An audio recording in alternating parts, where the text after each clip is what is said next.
It's Happy Hour again from Uptown New Orleans. Hello, I'm Grant Morris. Happy Hour is part of the family of shows on the podcast network. It's neworleans.com. When you walk into a bar in New Orleans and you pull up a bar stool, you never know who's going to be sitting on either side of you. What you do know is no matter what they look like, what they're wearing, whether they just got out of a limousine or just got out of jail, they're going to be happy to talk to you because that's New Orleans, and this is Happy Hour, a cocktail-fueled 60 minutes of random conversation with folks who have nothing in common. Other than we're all New Orleanians in a bar today, we're at the fabulous Wayfare on Ferret Street, and thank God you're back, Andrew Duhon, because you can read whatever it says above my head here about Wayfare. Oh, it's actually not above your head. It's not above my head.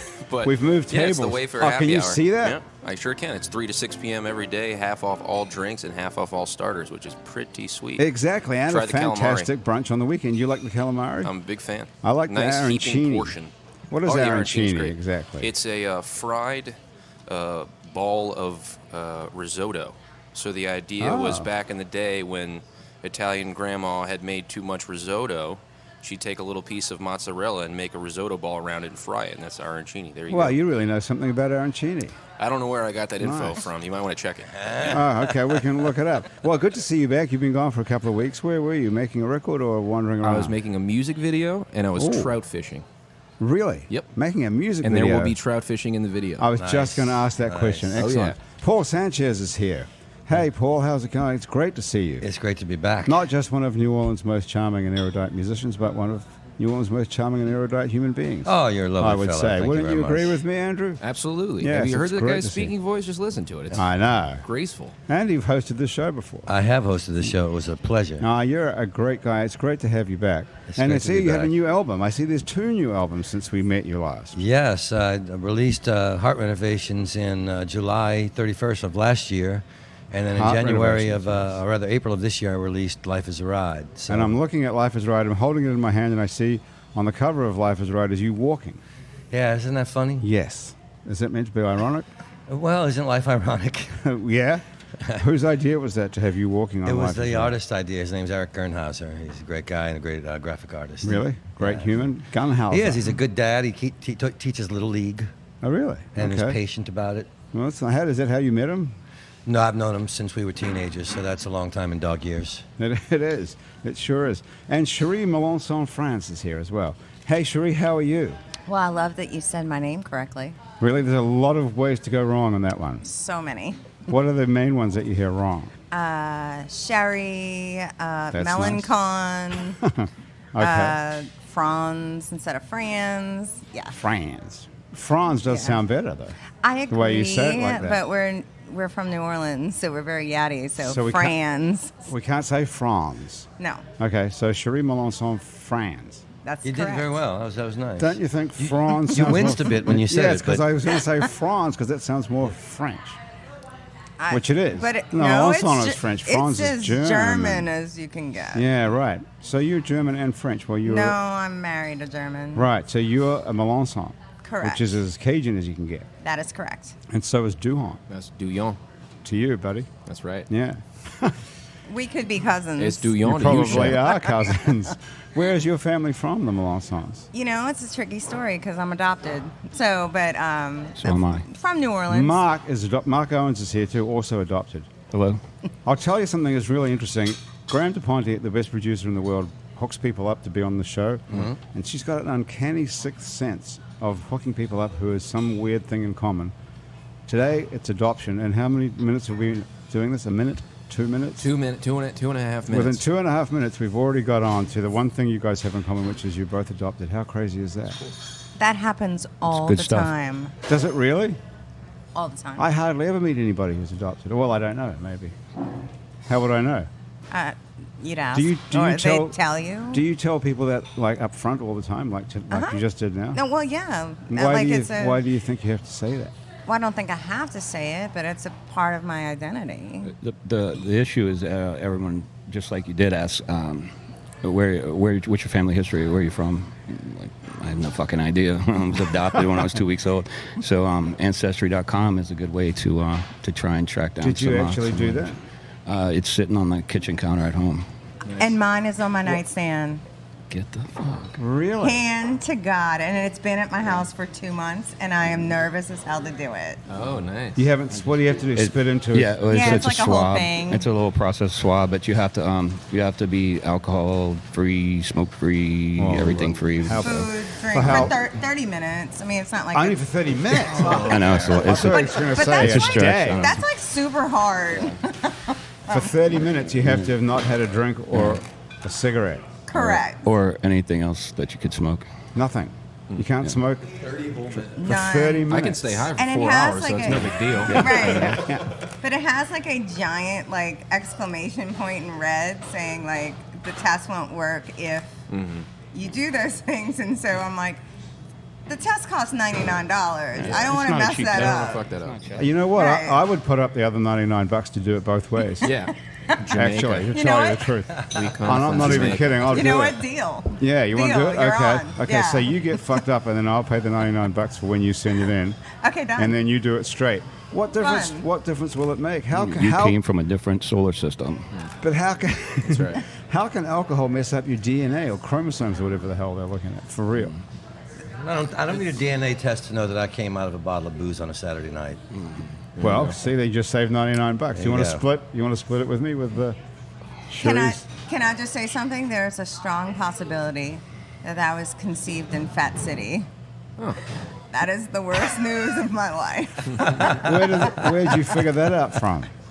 I actually met my mother. So Okay. my mother's side of the family, they found me when I was 21. Wow. But I have no information about my father whatsoever. Fat City. How many, no, how many what a people talk bummer. to No, their, I'm sorry for you. Thank you. how many Thank you. people talk to their mothers about where they were conceived? Because we all know what that means. All right? I don't know. Think of your mother having sex with somebody. She Who wants to came think out about with this that? information on her own. What did she say? How did she put it? I met a man in Fat City. Hey, if that isn't That a narrows song it right down. there, you two. Yeah, we got that. A song or soft porn? Tell me something. It's Well, awful. for people who are listening to this outside of New Orleans, how would you describe Fat City? Well, the name says a lot. If you could imagine a polyester Bourbon Street. Wow. Okay. With pants down, like With- with the falling pants, with- with like you can see the underwear. With buildings that That's modern day. had the suggestion Yeah. of looking like the French Quarter, in that maybe shutters were painted onto the stucco. Uh-huh. You know, Neon flashing lights. a lot of neon flashing lights. Sort of a mixture between the ugliest strip in Las Vegas and Bourbon Street on a wretched evening. Yeah, I think that's very, accurate. very good. Now there were some bad points too. You know, They've come a long way. yes they have. They In fact, have. I'm talking about the 70s and 80s. Fat this City. Look, and they got Dragos, I'm man. being nostalgic. man. Dragos. They got Dragos. Back when I was playing there, What this is month, what uh, Fat City looked like. What month were you born in, Cherie? I was born in June. June. What date? June. Oh, we looking for my dad? June 16th, 1977. June 16th, 1977. I just turned 40. 6/16, 1977. All right. And that's when I was playing in Fat City. Hey. Zeppelins, though, man. I used Not to like Zeppelins. No, I Zeppelins. didn't do Zeppelins. No, I no, went to the know. Showboat. I figured you didn't, but like I liked Zeppelins at Ski one Lodge. point. Ski Lodge. Hey, where did you grow up, Mark? In Fat City? No. I actually came up on the West Bank of Jefferson Parish. West Okay. Bank. Yeah. So Terrytown. where were you adopted? Where were you living when you were adopted? Where were you born? Do you know? I was born in St. Petersburg, Florida in 1970. Okay. And the Catholic Charities, the nuns, a.k.a. the nuns, put me on a plane at 2 weeks old and flew me to my adopted parents. Wow. And they were in the West Bank. Same with you, sure. You're allowed to say something. Same. I was adopted through Catholic Charities as well. Yeah.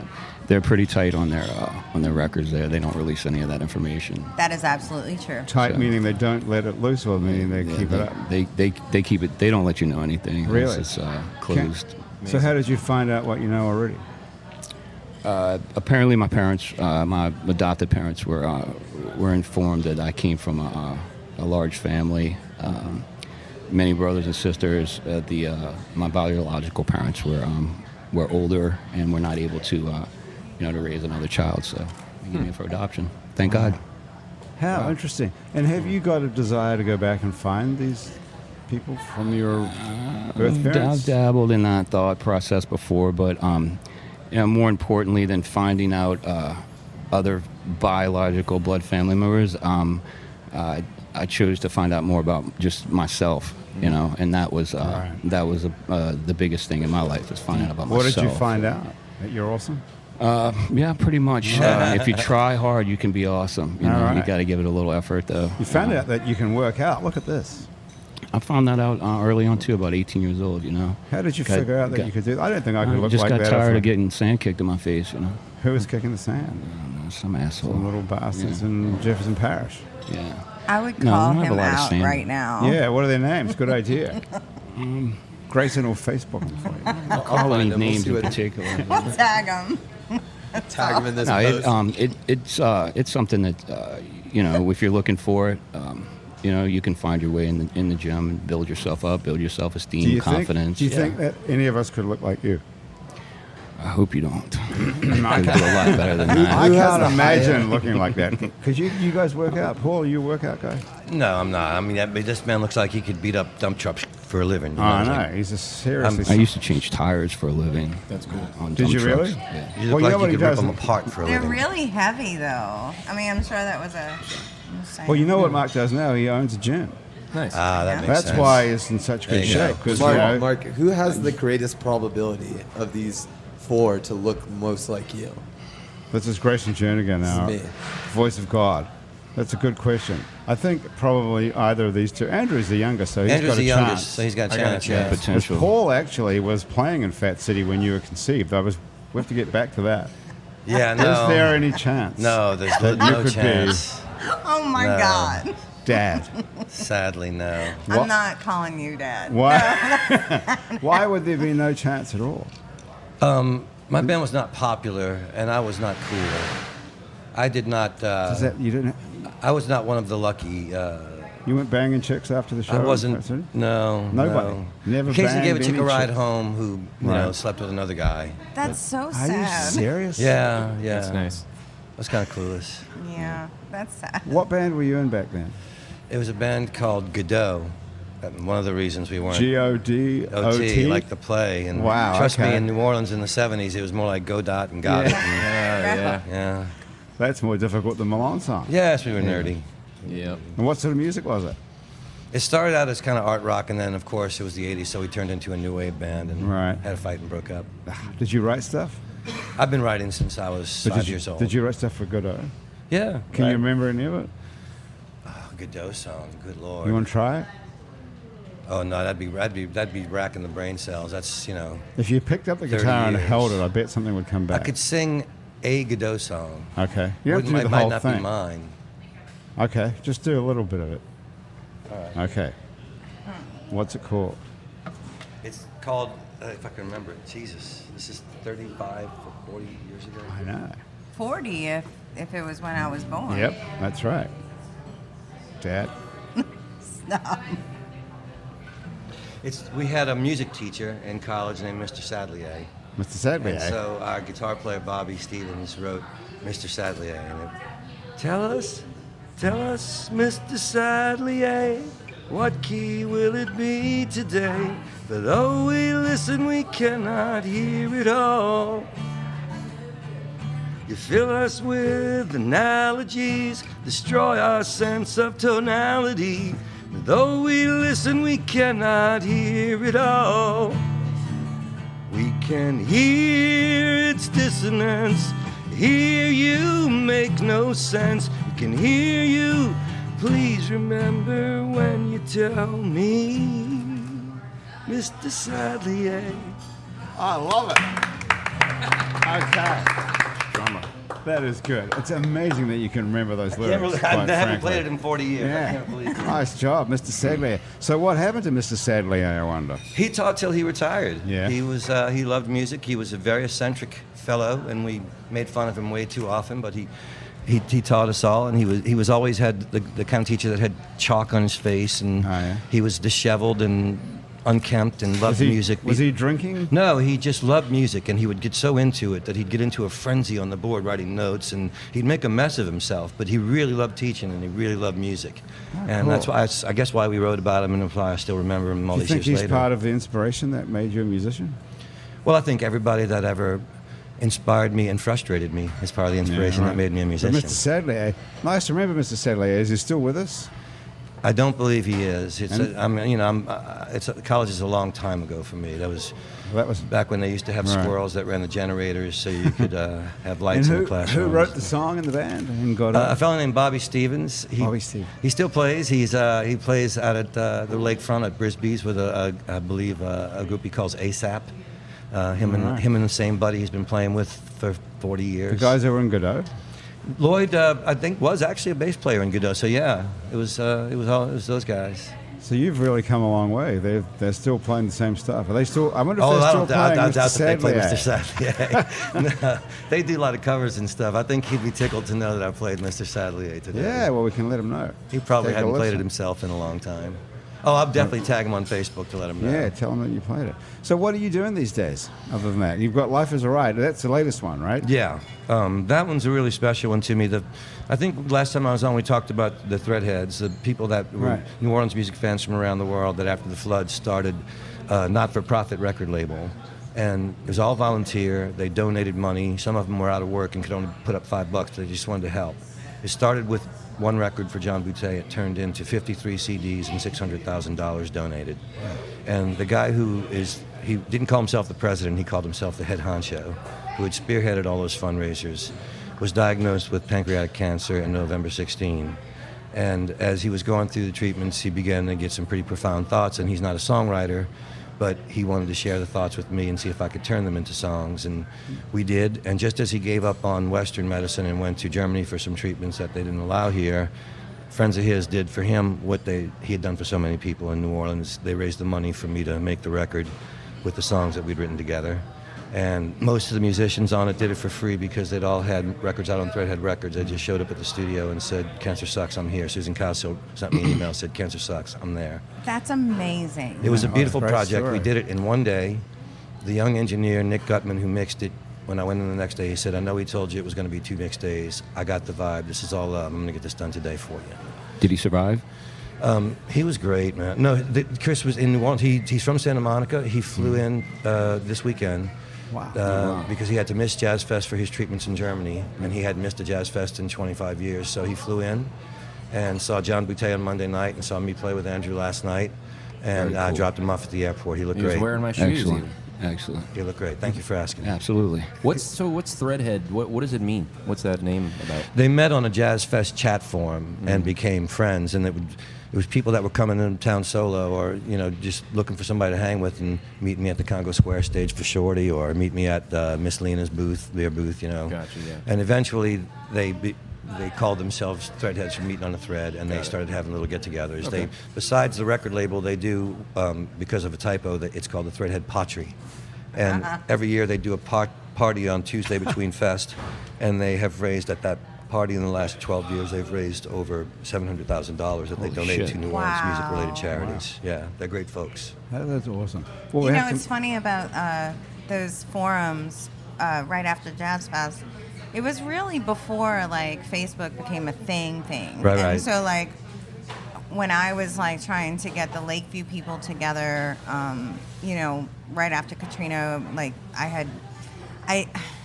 I like organized a thing called Back to the Breach, and I was okay, like, that's funny. That's awesome. yeah, and so I've never then heard of that like before. I thought 50 people would come and 500 people came. I want a shirt. And like, there's no shirt. They came because we were trying to get access to our houses. Right. Because we weren't allowed back into our houses. Right, And it was October 1st. I Same mean, this here, is yeah. like so late. And so we organized this thing on this, Yahoo message board. And we were all talking, and we did this, but it was really funny because I talk to my daughter now, and I'm like, had we had Facebook then, You could have organized. it would have been a completely different Yeah. story. Like, not even close to what we ended up going through, but Yeah, ultimately, we had over 500 signatures on like a petition saying to Nagin that we wanted to get back into our houses, and that got us in the next day. It was cool. We got back. We were on the interstate, and my now ex-wife wanted to recover her wedding rings, which she'd left behind to get repaired. They belonged to her grandmother, and she wasn't going to stop. And we got to our exit at Elysian Fields, and there was a long line, and there was National Guard with machine guns guarding the exit, and you had to have paperwork to get off the exit, and we didn't have it. And I looked at her and said, "What are you going to do?" And she's, without batting an eye, said, "That's an on-ramp." And she went down the on-ramp, and of course nobody was coming up because there's nobody there. Went down the on-ramp. She had four-wheel drive. We got to our house, but it was, it wasn't there. Of course, right, yeah. We thought we were going to our house. Well, right. Meg Ferris, after that whole thing, that day on October 1st, was like, "Do you want to go to your house?" And I was like, "You can get me into my house." And she's like, "Yeah." And so they did. Like, a camera crew followed us to our house. And we get there, and from the outside, it didn't look that bad, actually. Like, it didn't look all that terrible. Right. There was a big, giant footprint on my door. Right, from the door getting kicked in. Yeah. But it didn't look that bad, and then we walked in. Right. And I was like, it was what it was. It was what it was. I got one of those funny coming home stories too. Bring it. Nothing funny about it, but ironic. What is it? I evacuated 2 states away in northern Alabama. I have a 5-day-old son and a 6-month-old, 8-month-old son at the time, and so we evacuated. And I had a friend that had stayed in. I was living in Mandeville at the time, and I stayed in and went over to the house. Several days later, drove around the cul-de-sac, called me and said, "Man, you made it. Your grass is high, but your house is intact, and all the trees are up, and all this looks great." And I said, "Well, great. I'm on my way. I'll be there in 2 days." So I got there, pulled in the driveway, put the key in the front door, opened the front door about 6 inches, and a pine tree branch came through So a pine tree had split the house from the back, but you couldn't see it on the other side of the peak. It split right down the middle. I drove the whole way thinking, "Man, I survived Katrina." About $80,000 worth of whatever. Yeah. At least y'all at least I had a house. Y'all didn't have a house. Fun fact, we had a giant oak tree in our backyard, and when we realized that we had basically lost everything, I was actually praying that oak tree was also going to hit our house so that we could get homeowners in addition to flood. And it hit our neighbor's house, and he made out like a bandit. Damn it. And we still talk about it. No, next time. Shh. That's a good point. No, there is no next time. So back to music. Yes. You want to play something off this new album, Sure. Life is a Ride? I see you brought Justin Malaison here with you. Well, Justin and I know something, but not off of this record. If you want him to sing. Oh, you want to do something else with Justin? Yeah. Okay. All right. Yeah. And I'll do push-ups. Would you? Okay. We're going to do arm wrestling. And I'll sip this We're drink. doing, Okay. Justin and I are doing a show on Friday at Chihuahua, and he learned this song of mine called Colorado that Beaten Path had covered. Skeet Hanks has this incredibly high voice, and Justin has that gift. Okay. So this is not off Life is a Ride. This is off a whole other. This is off of Between Friends. It's a CD where I wrote songs for my friends to sing. So it has Darius Rucker, it has Kevin Griffin from Better Than Ezra, it has Susan Cowsill, has a lot of great singers doing my stuff, and one of them was the guys in Beaten Path. Okay. Can we swing these around?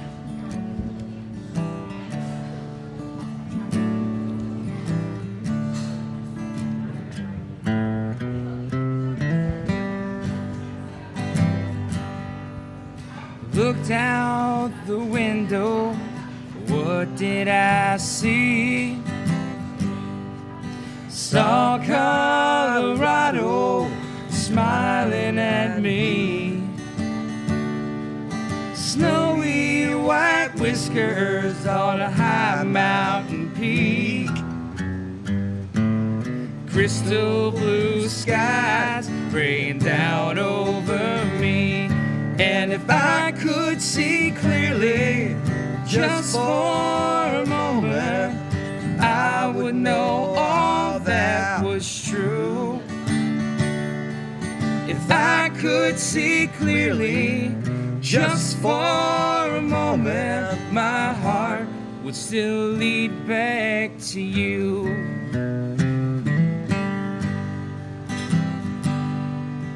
Climbed up the mountains to look at the stars. The edges got thinner, my heart it got hard. Took in the beauty, felt dizzy inside. Older in time, like Buddha's on eyes. And if I could see clearly, just for a moment, I would know all that was true. If I could see clearly, just for a moment, my heart would still lead back to you, to you.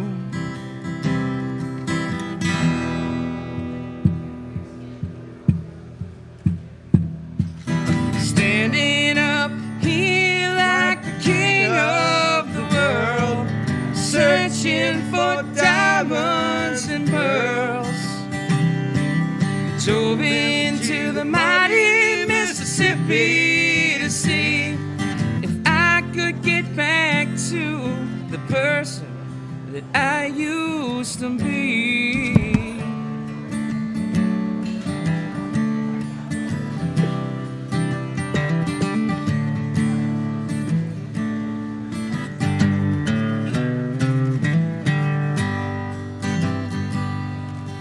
Looked out the window as the desert rolls by.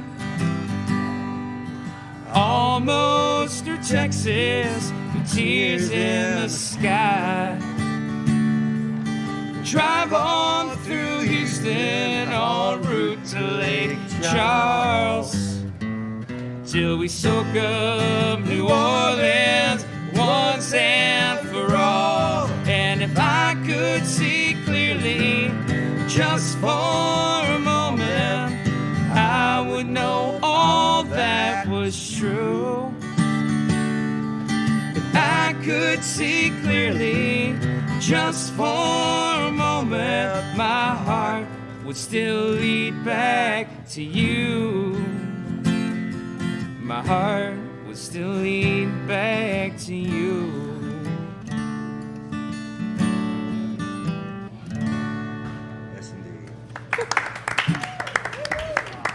Very nice indeed. Yeah. Lovely. Here's to guys that can sing. Nothing. Yeah, I was God. gonna say nothing better than as a songwriter than to have a great singer sing your stuff. Really? you know. I can't relate Justin to that. Malaison. That Thank was you so much. not Paul Molaison. Sanchez. Not Molaison. How do you Molaison. spell your name? It's Molaison. That's crazy. Really? Yes. And that is Cajun the same? This Cajun's the same. Yes. All the Cajun's exactly the That spelled is the same nutty. way. I've never met somebody named that. Well, it's nice to meet you. You too. We are not related, but you know. I'm Well, sure you we never are. know. I'm sure. I'm that's sure just we been- get each at some other's point it mail. was- We get each other's That mail. happens a lot. Yeah. That is great. So can we hear that song somewhere other than here? Where is that? Yes, it's on a CD called Between Friends, and you can find it on iTunes. We or- can steal it on Spotify. And You can steal it on usual Spotify, places. sure. However, look it up on YouTube and Right. listen nice. to it for free. Between whatever. Friends. It was beautiful. Very nice Thank to you, hear baby. that. Yeah. Indeed. Andrew, we're going to make you play a song in a little bit. What music video did you do? What song did you choose? A song called "Heart of a Man," which is I don't know. It's in the top 2 or 3 that we'll call singles. We'll release a few Right. with videos, and this will be one of them. Okay. You want to do that in a bit? I could play you that one, or I could play you a new Or one. something else? Oh, Yeah. new one even. Yeah. Okay. Yeah, All right. I like to Well, challenge myself to play you a new song. Okay. Yeah. Well, let me know when you want to do that. No, you let me know. I'll when you let want you know. to do. Okay. So, who goes to the gym here? Anybody? If you like them new, I'll just write one for You you. want to write? Can you write just, one? Just write one on Well, about we'll the talk show. about Grayson. We'll talk about the gym and working out. My money And then while goes we to the do- gym. You pay the Your gym and money you don't goes to go. the gym. That's right. My money goes to the gym. I did that for a while too. it's been- I just paid and paid and Yeah, paid. I never went. Next subject. I've been on the road for a while, but What did you say? I'd like Next to get subject. back in the swing. Tell me, do you have any tips on getting back into the swing of the gym? I do. So I have this this inclination that people are only going to go and do something when they feel like they have a reward. Okay. And it's right across the board. Everybody will do something they feel like they're going to get something out of, and 9 times out of 10, you're going to go to a place. You're going to join a gym, and you're going to feel, you're going to walk in there, and you're going to feel like you don't know what the fuck you're doing, and you don't feel like you belong there, and you da-da-da-da-da. So my whole, my whole plan was to open a facility, create the energy in there that gave people a reason to come back. And I'm not talking about, instant gratification and when it comes to your body, but instant gratification when it comes to feeling like you did something positive for yourself, and then on the other side of that token, feeling like that you were welcome and that you would want to come back, and that you felt you had a good experience. So how are you cultivating that environment? That comes from putting a lot of thought into what people connect to, what connects with people on a different level, other than just aesthetics. And I went all the way with the aesthetic, and the lights and the smells and the sounds and everything. Smell. Yeah, you got to put smells in there. It smells. I'm sure there's it smells a lot of very smells good. in there. It doesn't smell like a gym, I promise you. That's amazing. How do you adjust the smell in a gym? Well, you have there's a company called Scent Air, and if you walk into a lot of major hotel brands, you'll smell a very distinctive smell that's very good, and makes you feel good, and you remember that smell. So I contacted the local Scent Air representative, and they came and put a device inside the gym, so every time you walk in there, it smells like either there's 1,200 scents that I have to go through, and we change them. I would pick one. You had to sniff them all and pick one. Sniffer. How'd you do that? Which one did you go for? What's it called? That's a good question. We went through a crap load of them, but I ended up going with more of a eucalyptus smell. Okay, so, that's nice. And is it some sort of not chemicals, I assume, then? Because you wouldn't want to be breathing in some sort of chemical type.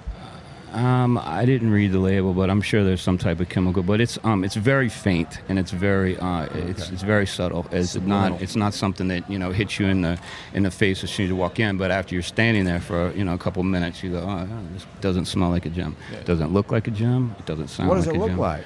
Well, first of all, what's it called? It's called Prime Fitness. Prime Fitness RX. Prime Fitness RX. We adopted the RX at the end. It's more of a prescriptive type exercise routine for each individual person.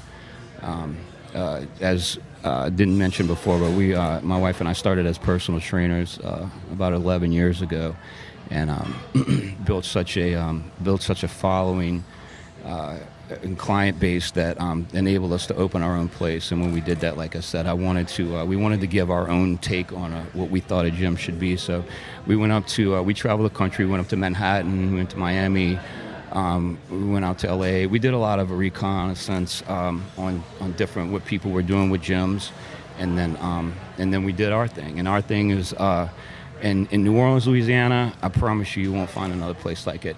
Okay. And we have a lot of travelers, visitors to the city, as you well know, for conventions and events, and they all come in and they ask one question: where are you guys? You from LA or are you from New York? Where's the base? This has got to be a franchise, and you've got to be based out of LA or something. I'm like, no, because it looks too slick. This is it's a one-off thing. I built it myself. Now we have to go look at this joint.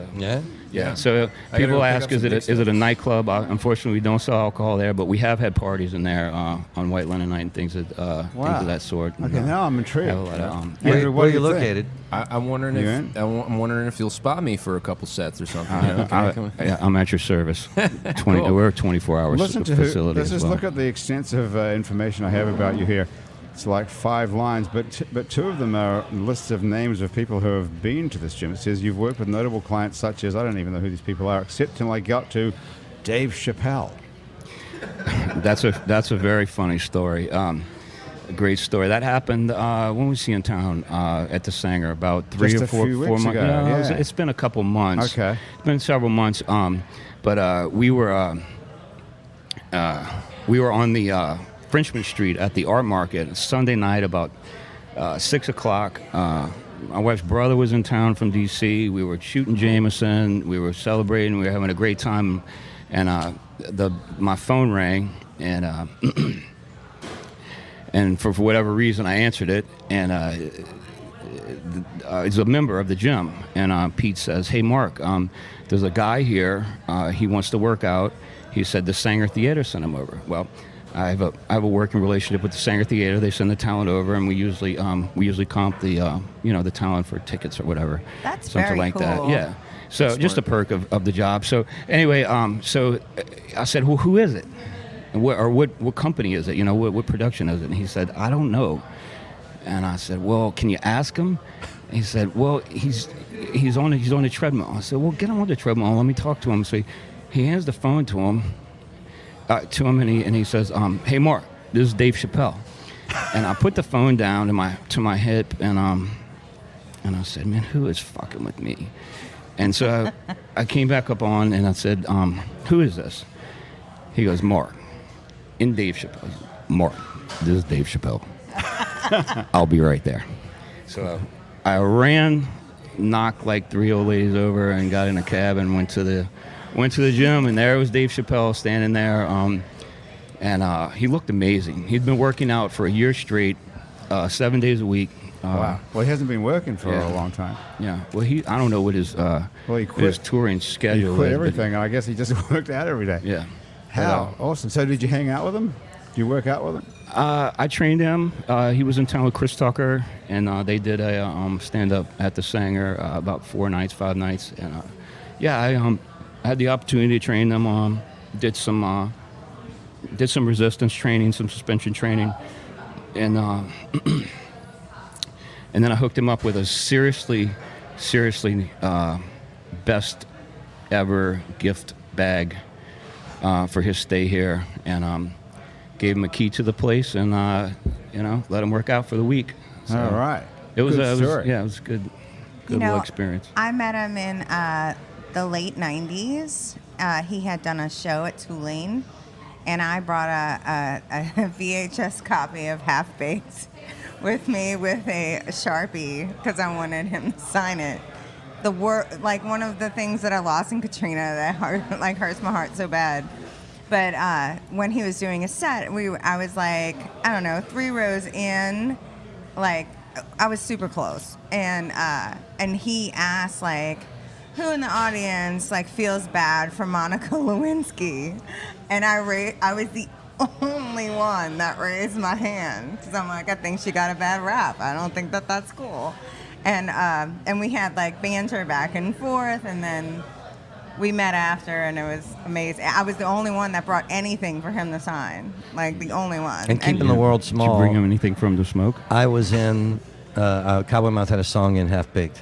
There Okay. you go. Another good. We hookup. recorded The Pusher Man. It's a really funny movie. Like we enjoy it.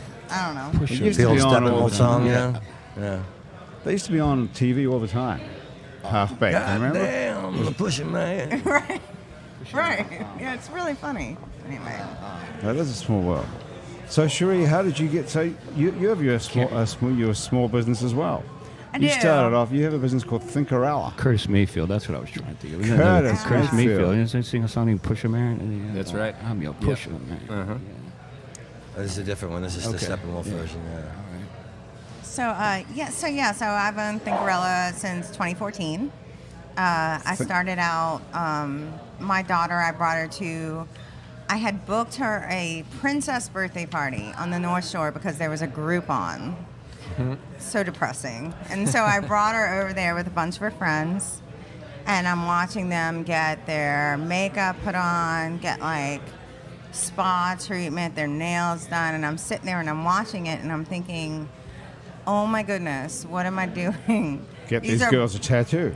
These no, these are bright young women, like bright young girls. They need makeup is not what they need.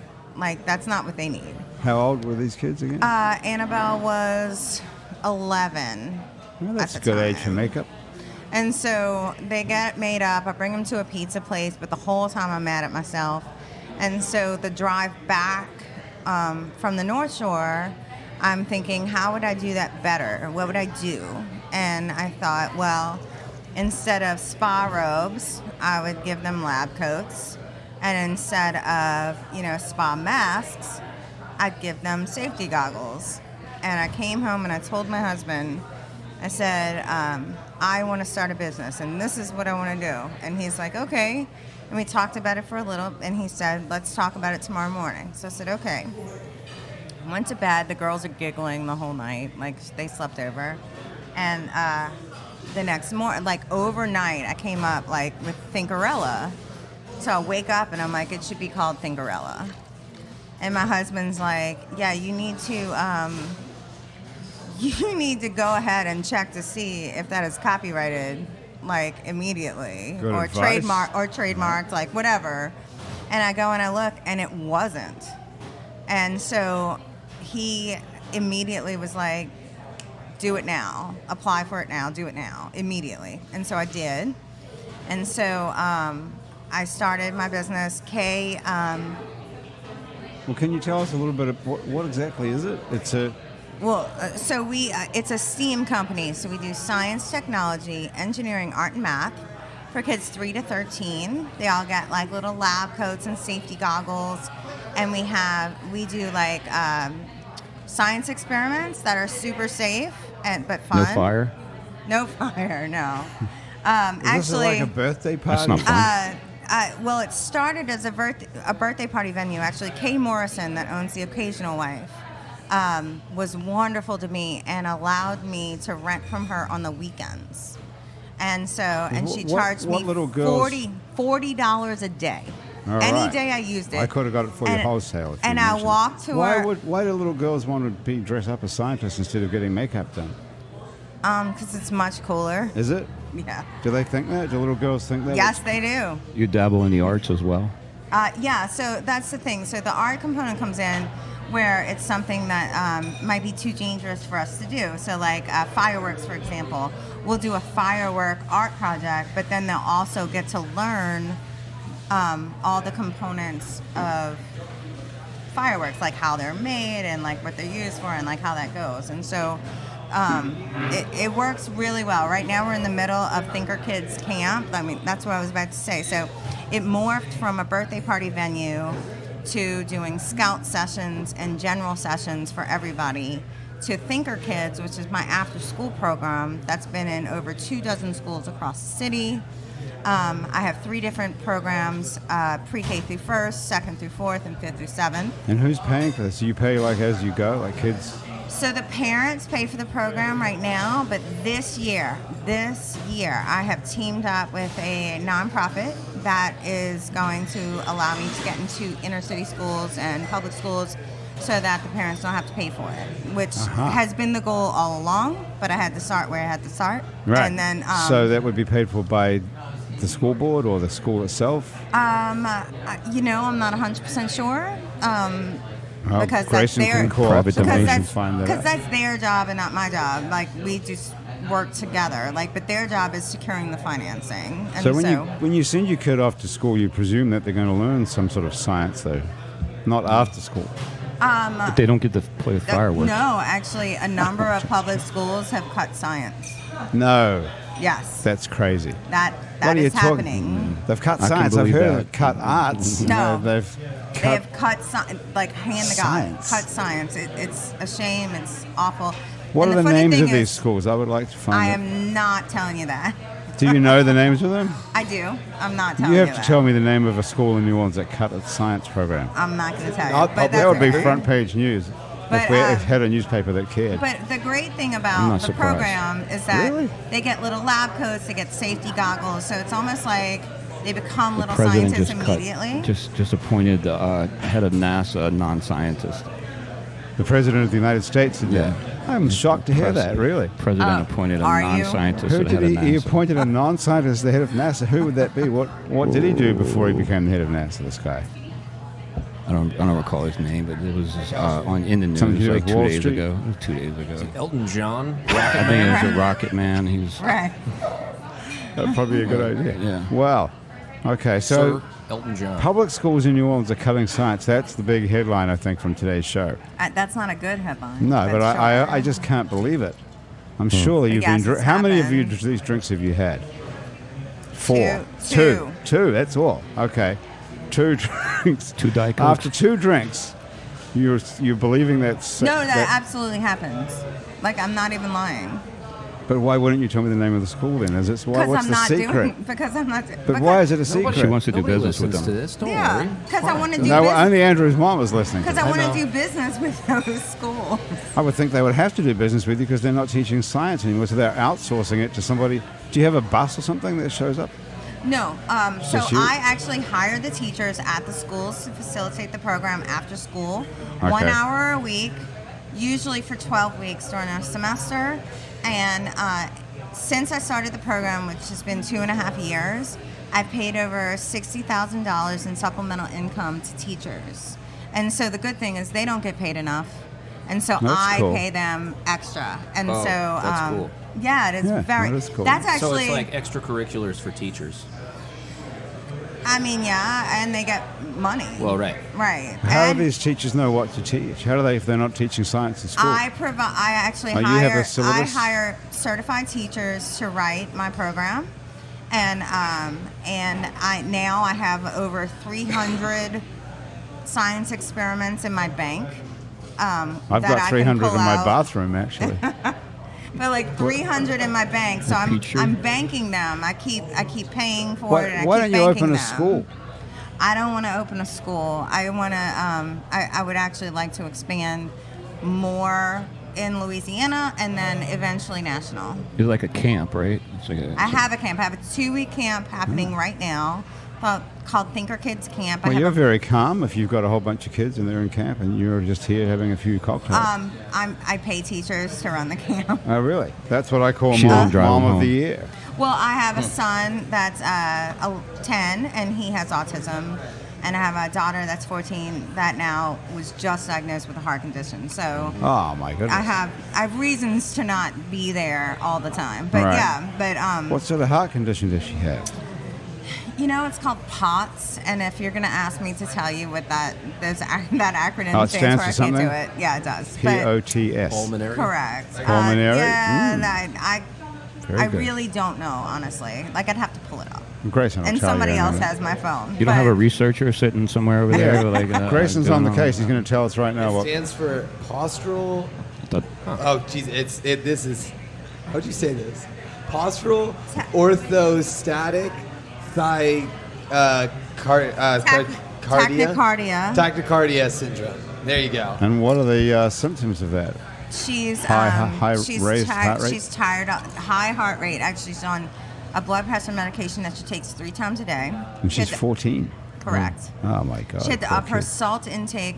She doesn't have enough blood in her body, so she has to drink like an enormous amount of water. Like Would exercise be helpful? Hey, how do you turn water into blood? eventually, not now, but yes. And then when dizziness, she has fatigue. It goes on and on. Poor It's kid. awful. That is I horrible. know. That's a rough life for her. I'm working on it. I don't know. But yeah, so anyway, so running the business, 1 kid with a heart condition, 1 kid with autism. Jesus. That's But I rough. have a very supportive and loving husband. Just to give him a shout out because he's amazing. Mr. Franz. Y'all are a great team. Arthur Franz, yes. Arthur Franz. Okay. The 4th. But yeah. The 4th. Okay. So now here's Andrew Duhon, or Duhon, depending on where you come from, with a guitar in hand. So this is a new song that you wrote when exactly? Come again? This is a new song that you wrote when? Today? I'm glad you asked. I knew there was going to be a good answer. So, Okay. you know, you travel around, you play songs, if you're the singer-songwriter type, right? Mm-hmm. And I always thought about what what was special to me about it, you know, that process. And I think it's cyclical, and that's what's special to me is you go places to be inspired, well, and you are inspired, whether that's why you went there or not. You're always inspired by the newness of a place and what makes you uncomfortable. And then you write about it, and then you probably return, and then you can play a song to people that was inspired by the place that they're from. Probably nuances or minutia that they might not be as keen to because they're more familiar with the place. But you're inspired by something that makes you uncomfortable. You say. Yeah, sure. Really? Well, newness is uncomfortable. I think the comfort zones are places devoid of change or branching out into some new thought. Right. So anyway, yeah, I like this song not because I think it'll be on a record someday, but because it was the first chance that I got to very efficiently go visit Colorado Winter Park specifically. I was out there for recreation. I was camping up in the mountain, and then happened to have a show in that same place in Winter Park 2 weeks later.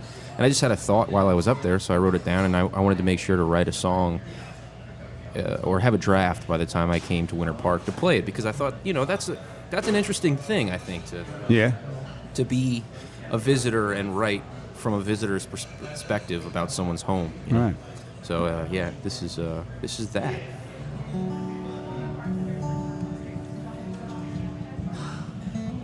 Can you hear that?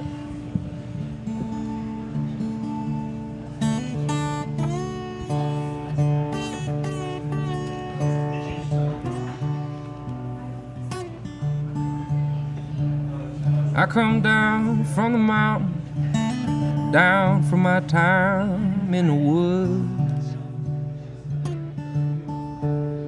down from the mountain where the cool, clear water and the wild wind done me good.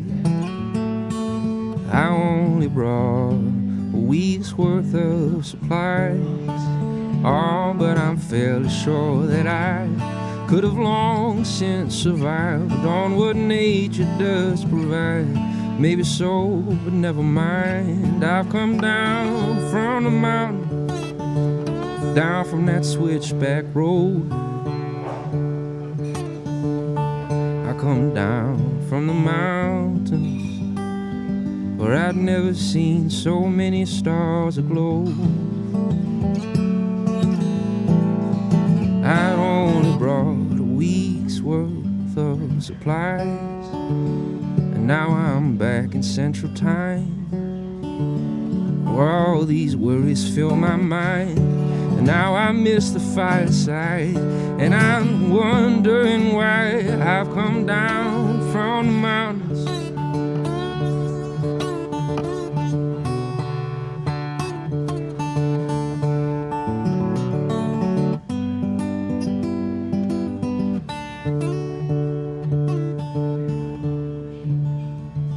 Down from the mountains, and I got a story to tell.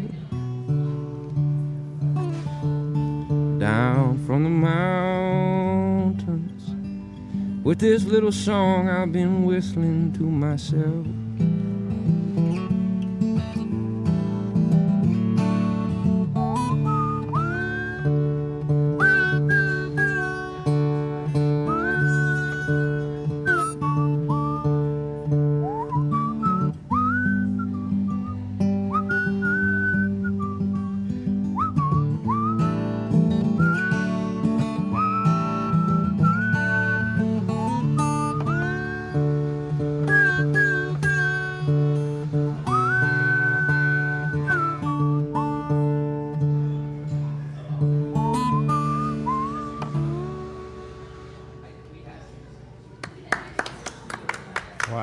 I was just in Colorado. Oh, nice. That's where it was. I was just there. Yeah, I me was too. In Colorado. I felt the sun on my face. I heard the mountain streams. Like, that was awesome. Yeah, thanks, man. That was really beautiful. Thanks. Paul, what do you think? Eh? It really was. It was great. It was great. Thanks, Paul. Yeah, thanks, you. I can see why you wouldn't want to put that on a record. I mean, the romance of not recording that, because it's such a beautiful sort of moment to capture? Well, I think it's important lately for me to not feel like every song has to be an album song. You hear writers talk about that, and I think that's great advice. Is you're not always trying to write your record or write your book or write your book of poems, whatever it is. You know, you're not always making your movie. You might just be filming things. You're just capturing. You're just writing. Is that like for the rest of us the difference between being there and being on Facebook? Wait, so being there and being on Facebook? Yeah, I mean, are you like not in the moment if you're thinking about a song, or you're not in the moment if you're thinking about a painting or a story? Well, I recommend that you don't spend as much time on Facebook, but I still think I'm confused about what you're asking. Well, I mean, you're saying you can't think about everything you do in your life as an experience that can be written into a song to put on a record. Right. That's the difference. That's the difference in the sentence. The difference in the sentence is he's saying I can't think of every song I write as being for a record, because if you start thinking about it as I'm writing for this record, then you start thinking of the other songs you've written for the record, and you tend to tailor it to that style thematically and musically. And so I see that point, although I've never I sometimes get in projects where I have to write for the record, but ever since I've been writing, that's a long time, I've been compelled to write. The songs come to me and I go blind. I can't see where I am anymore. I just walk and wander and write them in my head until they're done. And then they are what they are. And I understand writers that try to write for records. And I've been in bands where you had to. I find it to be I won't say self-defeating, but I will say very challenging thing, because very few records ever really sell anyway. Sure. So if you tailor your songs to your record with the goal that you're going to have a successful record, then you're sort of crippling yourself, because a successful record is an honest expression of who and where you are in the universe at the moment. And the financial chips got to fall where they will. Unless you got a big record company behind you, in which case, absolutely tailor them. Sure. There's a difference between art and entertainment. They're not mutually exclusive, but they are different. And I think, you write to capture or try to speak your human voice generally. But if you're trying to entertain, then that's not entirely true. So that's a beautiful song. I mean, I would see no reason not to record that. It's such a beautiful, intimate. Agreed. Especially when the big guy next to you at the end of it goes, "Yeah, I've been in that moment." Thanks. You guys should hear the other ones, though. Let me tell you something. Well done. The best thoughts and moments I've ever had in my life have been under the weights. The best thoughts have come to me, and I'm sure you guys can relate as artists to that. To something that's you've been somewhere and something's like completely taken your thought and focused in on something so hard that you can't think about anything else in the world except for what you're thinking about, and answers come. Sure. That's being in the now. Yeah, whether it's songwriting or weightlifting or whatever it is you do, it's being in the flow, and then that's when the best stuff happens. Exactly. Thank you. So I will remember when it comes time for my record to write for the record. Exactly. Because Keep that's that going to in mind. happen. That's where the money is. Your baby. record's coming up pretty soon. What are you going to call your first record? Because that's one of the big perennial problems we have here on this. Carnival Girl. Carnival Girl. Andrew, that's the name of you and your record right there. It's perfect. Perfect. I got I the knew you'd love it. artwork in my head already. Okay. Well, you have the last word today, Cherie. Thank you so much for coming up with Andrew's record title. Have you got any closer to figuring that out, by the way? No. No. Okay, so that could be it. Carnival Girl. I'm going to write that down because we're going to forget that. Yes. Nobody Mark. forgets it. Did you say something, Mark? I got some ideas for the video for that. For Carnival Girl? Yeah. Good idea. Yeah. Okay. Well, we've got someone. Who's going to shoot this video? Who shot the last video? Hunter Holder. Hunter Holder, another great name. Yeah. That is a great name. It's Yeah. a good, excellent name, yeah. And he's got an excellent eye, both stills and video. right. Does he have two? What's that? Yeah, Eyes. you're exactly right. Okay. You had the last word there, Paul. That's your two eyes. Okay, we're out of here. We've got to get the hell out of here and make way for paying customers. Thanks for hanging out with us. We're at the fabulous Wayfare where they have white tablecloths now. How did you like that for today? I love Do you it. think That's it changed nice. the tone of the show? I thought it was far more high tone. It's a nice Yeah. touch. Nice touch. Thanks for the invite. Thank you you're for welcome. having me. Hey, you're welcome. Our guests today have been Cherie Melancon Franz. Still very difficult not to say France. Mark Owens and Paul Sanchez. Pleasure. Thank you so Thank much, you. all you all. There's links to all these people's work and what they do on our website, itsneworleans.com. So you can go and check that out if you're not able to get to a computer when you get to one, or to your phone.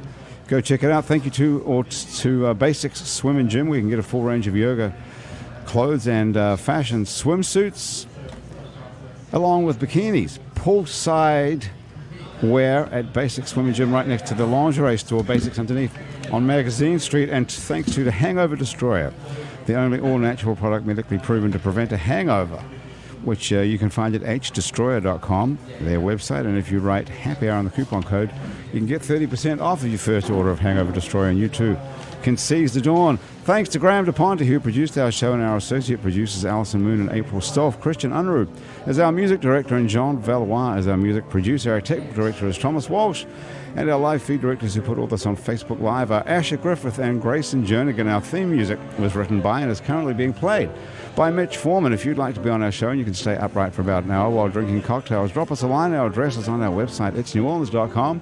We can also hear many more hours of Happy Hour that we recorded previously.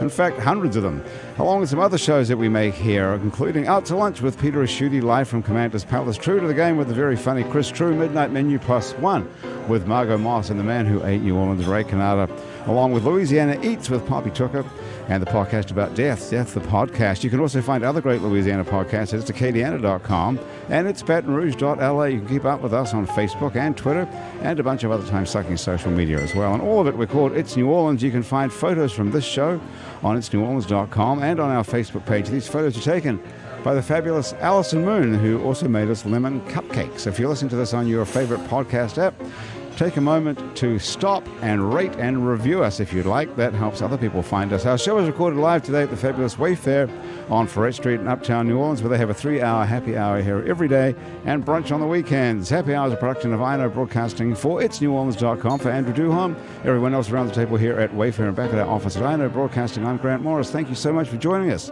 We'll see you back here next week for more Happy Hour.